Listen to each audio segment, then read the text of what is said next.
1946-47 ये सिर्फ साल नहीं थे, ये एक तूफान था। हाँ। एक तरफ सदियों की गुलामी के बाद आज़ादी का सूरज उग रहा था, तो दूसरी तरफ उसी सूरज पर बंटवारे का ग्रहण लग रहा था। बिल्कुल। आज हमारे पास जो दस्तावेज हैं वो हमें उस दौर की राजनीतिक शतरंज, जल्दबाजी में लिए गए फैसलों और उन फैसलों की भारी कीमत की कहानी सुनाते हैं। और ये कहानी सिर्फ दिल्ली और लंदन में बैठे कुछ नेताओं की नहीं है, ये उन करोड़ों लोगों की है जिनकी दुनिया रातों रात बदलने वाली थी। हाँ, आज हम यही समझने की कोशिश करेंगे कि वो कौन सी घटनाएं थीं, वो कौन से दबाव थे जिन्होंने भारत के विभाजन को एक दुखद लेकिन शायद होकर ही रहने वाली सच्चाई बना दिया। तो चलिए इस कहानी को शुरू से शुरू करते हैं। इसकी नींव पड़ी थी जुलाई 1946 में हुए संविधान सभा के चुनावों में। हाँ। इन नतीजों को देखकर क्या लगता है, क्या बंटवारे की लकीरें तभी खिंच चुकी थी? देखिए, ये आंकड़े सिर्फ चुनाव के नतीजे नहीं थे, ये भारत की राजनीतिक जमीन के दो टुकड़ों में टूटने का एक तरह से एक्सरे थे। अच्छा। कांग्रेस ने सामान्य सीटों पर तो जबरदस्त जीत हासिल की, 210 में से 199 सीटें जीती, लेकिन मुसलमानों के लिए जो आरक्षित सीटें थीं वहां उनका प्रदर्शन कैसा रहा? वहां वो लगभग हार गईं। 78 सीटों में से उन्हें सिर्फ 3 मिली। और मुस्लिम लीग का हाल इसके ठीक उल्टा था। बिल्कुल, मुस्लिम लीग ने मुसलमानों के लिए आरक्षित लगभग सभी 73 सीटें जीत ली, लेकिन एक भी सामान्य सीट नहीं जीत पाई। मतलब साफ था। हाँ, मतलब साफ था, देश दो राजनीतिक खेमों में बंट चुका था। कांग्रेस जो सबका प्रतिनिधित्व करने का दावा कर रही थी, वो मुसलमानों का भरोसा जीतने में नाकाम रही थी। और मुस्लिम लीग जो खुद को मुसलमानों की अकेली आवाज कहती थी, उसने ये साबित भी कर दिया। तो समझिए, बातचीत का जो पुल था वो एक तरह से यहीं पर ढह गया था। और इसी चुनावी जीत से उत्साहित होकर जिन्ना ने एक बहुत बड़ा और खतरनाक कदम उठाया। हाँ, 29 जुलाई 1946 को बंबई में मुस्लिम लीग ने कैबिनेट मिशन प्लान को ठुकरा दिया, जो कि एक एकजुट भारत का आखिरी मौका हो सकता था। शायद आखिरी मौका था। जिन्ना ने अंग्रेजों पर धोखा देने का आरोप लगाया और एक नारा दिया, लेकर रहेंगे पाकिस्तान, लड़कर लेंगे पाकिस्तान। और इसी के साथ 16 अगस्त 1946 को प्रत्यक्ष कार्यवाही दिवस यानी डायरेक्ट एक्शन डे का ऐलान कर दिया। प्रत्यक्ष कार्यवाही सुनने में तो एक राजनीतिक हड़ताल जैसा लगता है, लेकिन इसका जो मतलब निकाला गया वो बहुत भयानक था। हाँ, ये शब्द जानबूझकर अस्पष्ट रखे गए थे और इसका नतीजा सबसे पहले कलकत्ता ने भुगता। The great Calcutta killing. हाँ, 16 अगस्त को जो हिंसा शुरू हुई वो अगले 3-4 दिन तक चलती रही। हजारों लोग मारे गए। और ये कोई आम दंगा नहीं था। नहीं, बिल्कुल नहीं। बंगाल के गवर्नर बरोज ने बाद में माना कि ये सब इसलिए हो पाया क्योंकि प्रांत के मुख्यमंत्री सोहरावर्दी ने दंगाइयों को एक तरह से खुली छूट दे दी थी कि पुलिस और सेना बीच में नहीं आएगी। हाँ, कि वो हस्तक्षेप नहीं करेंगे। तो एक तरफ कलकत्ता की सड़कों पर खून बह रहा था और दूसरी तरफ दिल्ली में सरकार बनाने की बातें हो रही थीं। कि कितना अजीब विरोधाभास है तो क्या इस हिंसा का सरकार बनाने की प्रक्रिया पर कोई असर पड़ा? बिल्कुल असर पड़ा।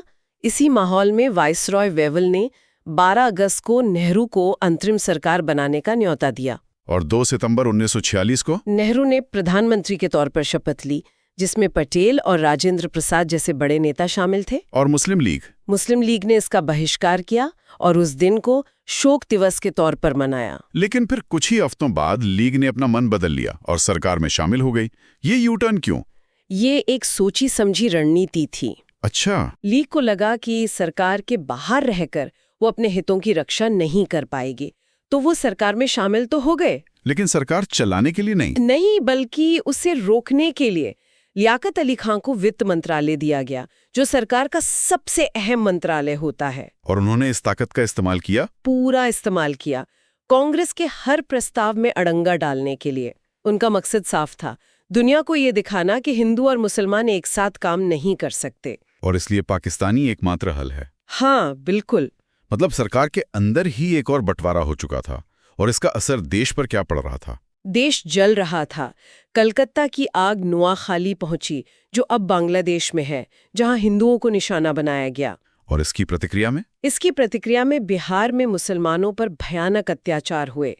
फिर ये हिंसा संयुक्त प्रांत के गढ़मुक्तेश्वर पहुंची और धीरे धीरे पंजाब के गांवों तक फैल गई। हाँ, अब ये सिर्फ शहरी दंगे नहीं थे, ये एक गृह युद्ध की शक्ल ले रहा था। और इसी अराजकता के बीच लंदन में ब्रिटिश सरकार को लगा कि अब चीजें उनके हाथ से निकल रही हैं। हाँ, और इसी एहसास के साथ 20 फरवरी 1947 को ब्रिटिश प्रधानमंत्री क्लेमेंट एटली ने हाउस ऑफ कॉमन्स में एक ऐतिहासिक ऐलान किया। उन्होंने एक डेडलाइन तय कर दी। हाँ, एक डेडलाइन, ब्रिटेन जून 1948 तक भारत छोड़ देगा, चाहे सत्ता किसी को भी सौंपनी पड़े। किसी को भी, चाहे किसी एक सरकार को मिले या अलग अलग प्रांतों को, हम चले जाएंगे। और इस काम को अंजाम देने के लिए लॉर्ड वेवल की जगह एक नए वाइसरॉय को भेजा जाएगा, लॉर्ड माउंटबेटन। Lord Mountbatten. एक तय तारीख, इसने तो जैसे घड़ी की सुइयों को बहुत तेज कर दिया होगा। इसका सबसे पहला असर कहाँ देखने को मिला? पंजाब में। पंजाब एक बहुत ही जटिल प्रांत था जहां हिंदू, मुसलमान और सिख तीनों की बड़ी आबादी थी। तो वहाँ क्या हुआ? वहां की मिलीजुली सरकार के मुख्यमंत्री खिजर हयात खान ने इस्तीफा दे दिया। उन्हें अंदाजा हो गया था। उन्हें समझ आ गया था कि अब वो प्रांत को एकजुट नहीं रख सकते। इसके अगले ही दिन लाहौर में सिख नेता मास्टर तारा सिंह ने विधानसभा के बाहर तलवार लहराकर राज करेगा खालसा का नारा दिया। ये तो एक तरह से पंजाब में गृह युद्ध का ऐलान था। और फिर जो हुआ वो बंटवारे की सबसे भयानक त्रासदियों में से एक है। बिल्कुल। लाहौर, अमृतसर, मुल्तान और रावलपिंडी में भयानक दंगे भड़क उठे। हजारों हिंदुओं और सिखों को अपना घर-बार, जमीन जायदाद, जानें गंवानी पड़ी। तो पंजाब में जो आग लगी, हाँ, उस आग ने ये तय कर दिया कि अब भारत का एकजुट रहना लगभग नामुमकिन है। और इसी जलते हुए माहौल में 22 मार्च 1947 को लॉर्ड माउंटबेटन दिल्ली पहुंचे। उनका मिशन साफ था, किसी भी तरह सत्ता का हस्तांतरण करके यहां से निकलना। माउंटबेटन एक करिश्माई लेकिन बहुत जल्दबाज इंसान थे। उन्होंने आते ही भारतीय नेताओं से मुलाकातों का दौर शुरू किया और बहुत जल्दी इस नतीजे पर पहुंच गए, हाँ, कि बंटवारा होकर रहेगा। उन्होंने पहले पटेल को मनाया, जो जमीनी हकीकत देख रहे थे और रोज रोज के सिरदर्द से तंग आ चुके थे। और फिर नेहरू? फिर उन्होंने नेहरू को भी इस बात के लिए राजी कर लिया कि एक कमजोर, लड़खड़ाते केंद्र वाली सरकार से बेहतर एक छोटा लेकिन मजबूत भारत है। लेकिन गांधी जी का क्या? वो तो बंटवारे के विचार के ही सख्त खिलाफ थे। जब मौलाना आजाद ने गांधी जी को बताया कि नेहरू और पटेल भी बंटवारे के लिए मान गए हैं, तो गांधी जी को बहुत दुख हुआ। उन्होंने कहा था अगर कांग्रेस बंटवारा मंजूर करेगी तो उसे मेरी लाश के ऊपर से गुजरना पड़ेगा। लेकिन आखिर में वो भी अपने सबसे भरोसेमंद सहयोगियों के फैसले के आगे बेबस हो गए। माउंटबेटन ने शुरुआत में एक प्लान पेश किया था जिसे प्लान बाल्कन कहते हैं। ये नाम ही बड़ा अजीब है। ये था क्या? ये प्लान ब्रिटिशों की अगर हम नहीं चला सकते तो कोई ठीक से न चला पाए वाली मानसिकता से निकला था। अच्छा। इसके तहत सत्ता दिल्ली को नहीं बल्कि सीधे अलग अलग प्रांतों को दी जानी थी। मतलब भारत के कई टुकड़े। हाँ, पंजाब और बंगाल जैसे प्रांत चाहें तो अपना भी बंटवारा कर सकते थे, रियासतें आजाद हो जाती, मतलब भारत के सैकड़ों टुकड़े हो जाते, ठीक वैसे ही जैसे ऑटोमन साम्राज्य के बाद बाल्कन प्रायद्वीप का हुआ था। ये तो देश को पूरी तरह तबाह कर देने वाली योजना थी। बिल्कुल। नेहरू ने इसकी नब्ज पकड़ ली। जैसे ही उन्होंने ये प्लान देखा, वो भड़क गए। उन्होंने क्या कहा? उन्होंने माउंटबेटन से कहा कि ये प्लान भारत को सुरक्षा देने के बजाय हर तरफ अराजकता और बर्बादी फैला देगा। और नेहरू के इस कड़े विरोध के बाद इस बाल्कनीकरण प्लान को कूड़ेदान में फेंक दिया गया। तो प्लान बाल्कन के फेल होने के बाद आखिरी योजना सामने आई, जिसे हम माउंटबेटन योजना या 3 जून प्लान के नाम से जानते हैं। हाँ। क्या ये बिल्कुल नई थी या पुराने आइडियाज को ही बेहतर तरीके से पेश किया गया था? ये एक बहुत अच्छा सवाल है। असल में इसकी नींव वीपी मेनन और सरदार पटेल पहले ही रख चुके थे। माउंटबेटन ने बस उसे एक आधिकारिक और आखिरी शक्ल दी। और इसका फोकस अब बाल्कनीकरण नहीं था? नहीं, इसका फोकस था 2 राष्ट्रों का बंटवारा। और इसके मुख्य बिंदु क्या थे? पहला और सबसे बड़ा बिंदु तो यही था कि भारत को 2 डोमिनियन, भारत और पाकिस्तान में बांटा जाएगा। ठीक है। दूसरा, पंजाब और बंगाल की विधानसभाओं को 2 हिस्सों में बांटा जाएगा, मुस्लिम बहुल जिलों के प्रतिनिधि और बाकी जिलों के प्रतिनिधि। और ये दोनों समूह अलग अलग वोटिंग करके तय करेंगे। हाँ, कि क्या वो अपने प्रांत का बंटवारा चाहते हैं। और जहां स्थिति और भी ज्यादा उलझी हुई थी, जैसे कि उत्तर पश्चिमी सीमा प्रांत में, वहां के लिए और असम के सिलहट जिले के लिए जनमत संग्रह का प्रावधान रखा गया। रेफरेंडम। हाँ, रेफरेंडम, यानी वहां के लोग सीधे वोट करके बताएंगे कि उन्हें भारत में रहना है या पाकिस्तान में। और रियासतों का क्या? रियासतों को आजाद छोड़ दिया गया कि वो भारत या पाकिस्तान किसी में भी शामिल हो सकती हैं। यहाँ एक बात मुझे हमेशा हैरान करती है। एटली ने जून 1948 की डेडलाइन दी थी। हाँ, लगभग 1.5 साल का समय। तो फिर माउंटबेटन ने अचानक इसे खींचकर सिर्फ कुछ महीनों में 15 अगस्त 1947 क्यों कर दिया? और 15 अगस्त ही क्यों? देखिए, माउंटबेटन को लगता था कि अगर ज्यादा देर की तो पूरा देश गृह युद्ध की आग में जल जाएगा और उनके पास हस्तांतरण करने के लिए कुछ बचेगा ही नहीं। हाँ, कोई सत्ता ही नहीं बचेगी। और 15 अगस्त की तारीख वो उन्होंने इसलिए चुनी क्योंकि दूसरे विश्व युद्ध में 1945 में इसी दिन जापानी सेना ने उनके सामने आत्मसमर्पण किया था। अच्छा, तो ये एक व्यक्तिगत कारण था? हाँ, ये उनके करियर का सबसे बड़ा दिन था, तो उन्होंने भारत की आज़ादी के लिए भी वही तारीख चुन ली। एक तरह से भारत के भविष्य का फैसला एक व्यक्तिगत पसंद पर आधारित था। 3 जून 1947 को माउंटबेटन, नेहरू, जिन्ना और सिख प्रतिनिधि बलदेव सिंह ने रेडियो पर इस योजना का ऐलान कर दिया। हाँ, कांग्रेस के लिए ये एक बहुत मुश्किल फैसला था। बहुत मुश्किल। 14-15 जून को कांग्रेस के अधिवेशन में जब गोविंद वल्लभ पंत ने विभाजन का प्रस्ताव रखा तो माहौल बहुत गंभीर था। मौलाना आजाद जैसे नेता भी हाँ, जो हमेशा बंटवारे का विरोध करते रहे थे, उन्होंने भी भारी मन से इसका समर्थन किया। उन्होंने कहा, हमारे सामने और कोई विकल्प बचा ही नहीं है। लेकिन कुछ नेता थे जिन्होंने इसका कड़ा विरोध किया, जैसे डॉक्टर सैफुद्दीन किचलू। हाँ, उनका मानना था कि एक तरह से हार थी।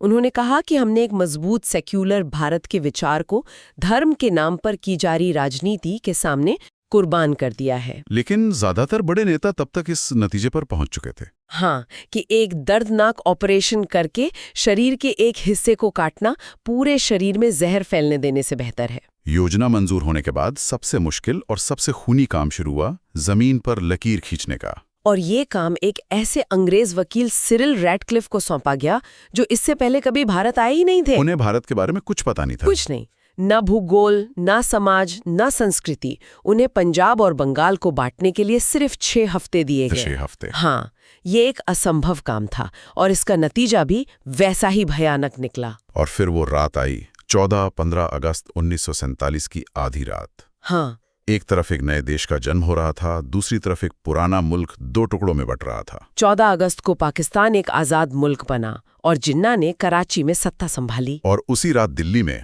रात दिल्ली में संविधान सभा की बैठक चल रही थी।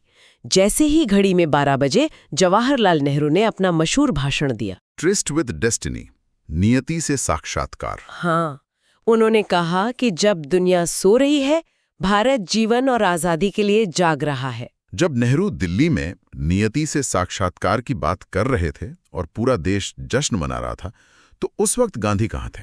गांधी उस जश्न से मीलों दूर थे। वो कलकत्ता के बेलिया घाट के एक दंगाग्रस्त इलाके में अनशन पर बैठे थे। उनके लिए ये आज़ादी एक त्रासदी थी, एक हार थी। सोचिए, जिस इंसान ने अपनी पूरी जिंदगी आज़ादी के लिए लगा दी, वो आज़ादी के दिन उपवास पर था। वो हिंदुओं और मुसलमानों से शांति की अपील कर रहे थे। इसीलिए माउंटबेटन ने उन्हें 1 मैन बाउंड्री फोर्स कहा था। हाँ, यानी एक अकेला आदमी जो वो काम कर रहा था जो पूरी सेना नहीं कर पा रही थी। गांधी सिर्फ बंटवारे से ही नहीं बल्कि कांग्रेस के अंदर जो हो रहा था उससे भी दुखी थे। बहुत दुखी थे। सत्ता के लिए जो होड़ शुरू हो गई थी उससे वो निराश थे। उन्होंने तो यहाँ तक सुझाव दिया था कि कांग्रेस को एक राजनीतिक पार्टी के तौर पर भंग कर देना चाहिए और उसकी जगह एक लोक सेवक संघ बनाना चाहिए। हाँ, जो सिर्फ जनता की सेवा करे। लेकिन ऐसा हो नहीं पाया। 30 जनवरी 1948 को उनकी हत्या कर दी गई। हाँ, अंत में ये सवाल हमेशा पूछा जाता है, इस बंटवारे का गुनहगार कौन था? कि ये जिन्ना की जिद थी, कांग्रेस की मजबूरी थी, या अंग्रेजों की बांटो और राज करो की नीति का आखिरी खेल? इस पर अलग अलग विचार हैं। मौलाना आजाद ने इसके लिए नेहरू और पटेल की जल्दबाजी को जिम्मेदार ठहराया। और राम मनोहर लोहिया जैसे समाजवादी नेताओं ने लिखा कि कांग्रेस के बड़े नेता अब बूढ़े हो चुके थे, थक चुके थे और जेल जाने के बजाय सत्ता का सुख भोगना चाहते थे। वहीं राजेंद्र प्रसाद का नजरिया इससे कहीं ज्यादा ऐतिहासिक था। हाँ, राजेंद्र प्रसाद ने अपनी किताब इंडिया डिवाइडेड में लिखा कि पाकिस्तान का असली निर्माता जिन्ना नहीं बल्कि लॉर्ड मिंटो था। Lord Minto 1909। हाँ, उन्होंने तर्क दिया कि जब मिंटो ने मुसलमानों के लिए अलग चुनावी व्यवस्था, सेपरेट इलेक्टोरेट्स शुरू की, तभी उसने घातक विष के बीज बो दिए थे। अच्छा।